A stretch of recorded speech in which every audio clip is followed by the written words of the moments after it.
Bizning purash tizimimiz har qanday chiroyli guldastdan qadimiydir.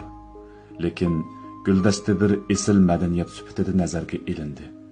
Purash tizimi unutildi. Gul berganlarga hech qanday aytildi.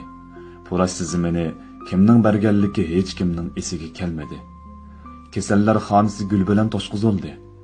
Guldasta tasalli, jahonsozlik va saxtaliqqa shohid bo'lib, uning puraxsiz jamoli doktorxonaning o'limdek op-oq tomlariga jula kirgizilmadi. Gül tamaxur qalbning numsuq yepinchi bo'lganda, biz uniovat shaharlarning bebaho madaniyatiga aylantirib oldik. Ochiqlar bayramida gul sodisi qizib ketdi. Gül soda bo'yimiga aylanganda, gulmi o'lib ketdi. Men aqida bog'lagan güzülümge o'z qo'lim bilan gul terib, ajr mehnatimdan kelgan bir tal gulni tanlagan edim. Uni bozordagi gul bilan o'xshash hissiyotni qabul qildi. Shuning bilan aqidani sig'diradigan vatan qolmabdi deb ishondim. Menda bo'lganmigan oxirgi bir tuproq bor edi.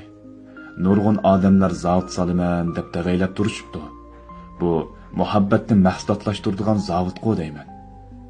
Muhabbat uzukdinmi qadimiy narsa edi. Muhabbat atirdanmi xushburoq narsa edi. Muhabbat mashinadanmi qattiq narsa edi. Lekin muhabbat o'zini bevosita tushuntirishga qodir bo'la olmadi. Kishilar muhabbat deb cho'qon silishdi, lekin muhabbatning o'zidan qo'rq qilishdi. Ko'z yoshi kitob va naqshlardanmi qadimiy narsa edi. Kitoblar va plastinkalar hashamatli qasrlarga tizib qo'yildi. Ko'z yoshi eng xilvat makonda o'zining chillig'ini saqlab qolaverdi. Ko'z yoshini bozordan topqili bo'lmaydi. Xuddi insonni bozordan topqili bo'lmagandekla. Öndidar qaranglar, yuraklar to'p tarqitilmoqda. Kilollangan yuraklar cheksiz ko'pish qudratiga ega. Ammo ochgan yerni to'ldiradigan tuzuk yurak yo'q.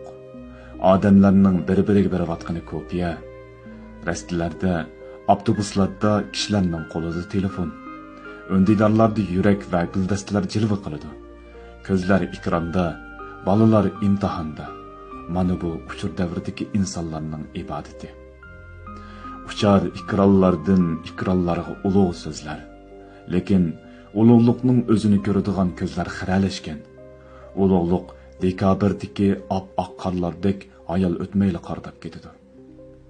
Analar bayrami, ayollar bayrami, atalar bayrami, oshiqlar bayrami. Qanisan ey insoniyat bayrami.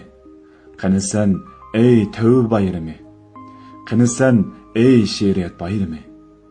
Yashash uchun sanoqsiz anketlarni to'ldirdim. O'zim barg'an siri pichaklashib ketdim. Men barliq bayramlarni kishilarga berib o'tib, yolg'izlikni ep qalay da'vatiman. Chunki bu yolg'izlikda men o'zimga qayta olayman. Kishilar tushunolmaydigan azoblarimning qat-qatlarida ichimdagi o'zimning hayotini surib, ashu hayotning ko'zlarida tashqi hayotimni yetarlik masxara qilib olsam deyman.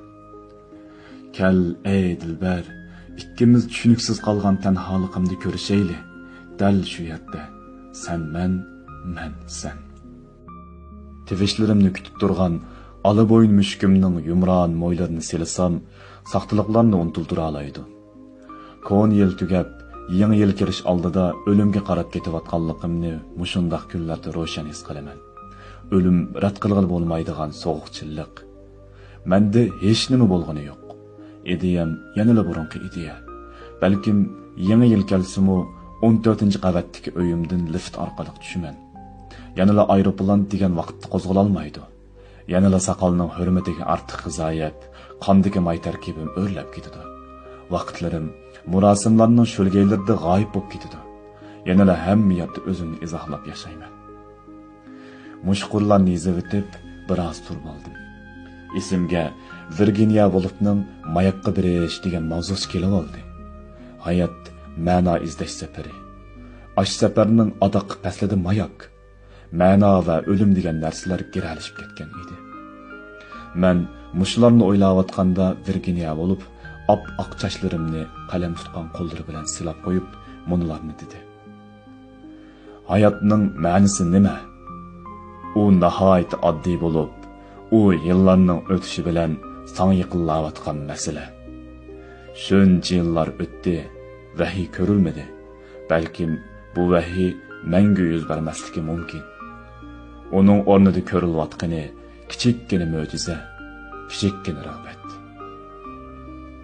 Bankining palampiyidan, paychiki bozoridan, rahbarlarning tabassumidan mo'jiz kutayotgan insonlarning bayrami qachon bo'ladi?